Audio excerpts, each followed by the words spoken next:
My video for November 15th, 2017 is entitled Riding an Emotional Roller Coaster. Yesterday was one of those days for me. All day I seemed to be in a funk of some sort. Even my grandson asked me if I was okay. I said yes, but I was swimming in dark energies. Not until I read the first and longest email sent by my friend did I start to come out of it, actually experiencing some hope that things may be shifting. That report by David Wilcock indicated that Donald Trump may indeed be draining the swamp as he promised. If the takedown of several cabal operatives in Saudi Arabia is true, as he and a few others report, it would be a positive indication that we are in a shift of energy that just might be good for humanity. It's certainly challenging for me to stay upbeat when I expected real change to come by 2012. Is this the year when the criminal cabal will finally be exposed and held accountable for their numerous crimes against humanity? When and if that happens, it will be party time for those of us who have prayed and worked all of our lives to participate in long-held promises being fulfilled. I wrote that blurb last night before I went to bed. And of course, that was not yesterday, as I say in the blurb. It was still today then. But I didn't change anything, not even a single word this morning as I reread it, as I came to the computer after over an hour of meditation. In any case, I'd like to believe that good things are happening. Of course, Obama promised change that we can believe in, and he gave us, it got worse under Obama than it was even under Bush and Clinton's before him. The whole political scenario on this planet is diabolical as I see it, and I've seen it as diabolical for a long time. I probably didn't start waking up to that fact until, I don't know, probably in the 1980s. Certainly I was still in the old rut of not knowing anything when I was younger, going through school and early years of my marriage. I wasn't aware of many of the things that I'm aware of now, and I'm sure that's true of most of us. There has been, with the onset of the internet, there has been an awakening of some sort.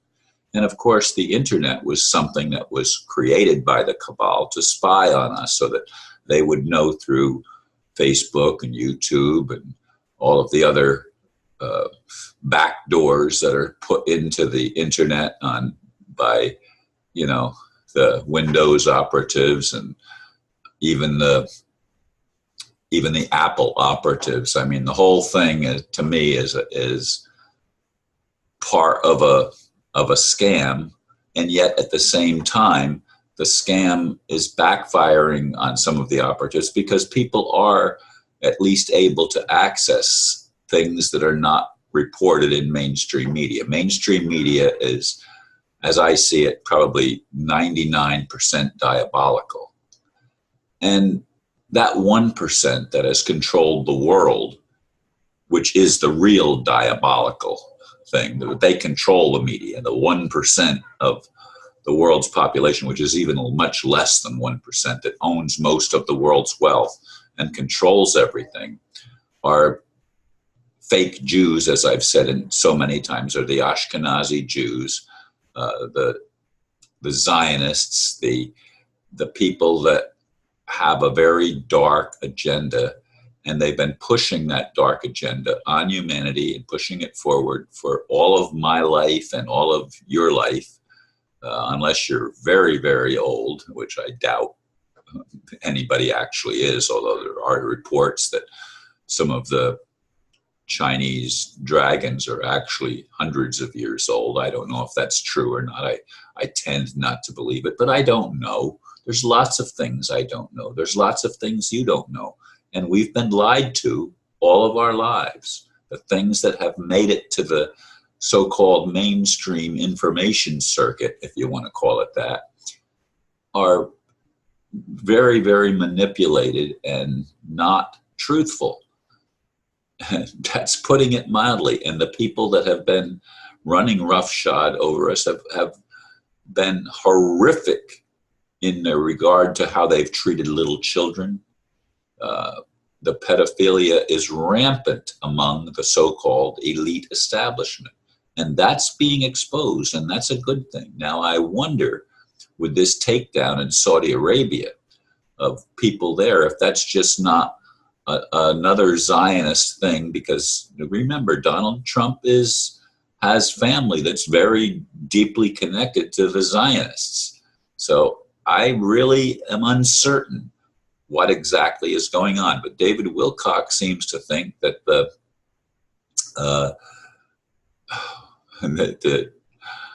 Army, Navy, oh God, the other branch of the service, not the Army, not the Navy, not the Air Force, not the Coast Guard, the other one. And I can't think of the name of it right now. Isn't that crazy? But they have some honest people in them, unlike the other four branches of the service. And why can't I remember the name of that that part of the military?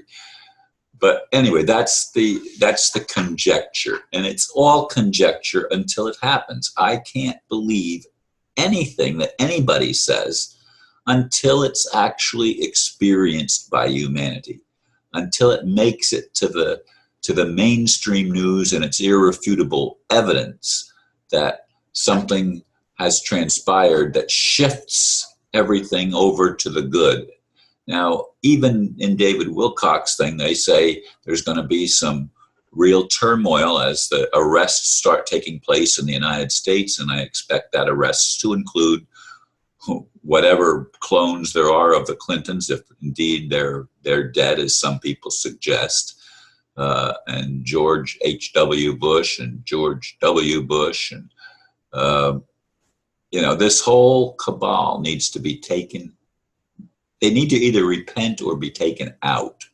I mean, it's just as simple as that, because as long as they are able to exercise control, we're going to have real serious problems. And of course, behind that all is the monetary system run by the Rothschilds, which, as I have said again and again, are fake Jews. They have no connection to biblical Israel whatsoever. They did not come from that part of the world, and the nation of Israel is not the reestablishment of some biblical Zion.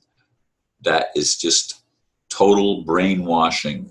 It's been done by fundamentalist and evangelical Christians that have bought into that the Jews are God's chosen people, and they're talking about the fake Jews in this case.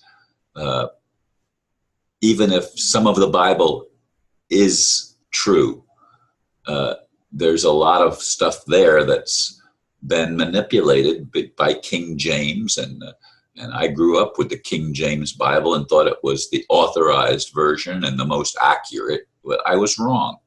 I was wrong about a lot of things.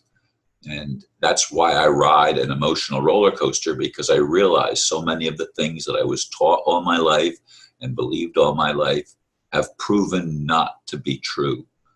And that's happened through actual experience and observation. So I'm still hanging on to the hope that my life will not have been lived in vain, that I will indeed get the opportunity to participate in the revelation and unfolding of the kingdom of heaven on earth. That's what I've lived for, and that's what I want. Thank you for listening, and namaste.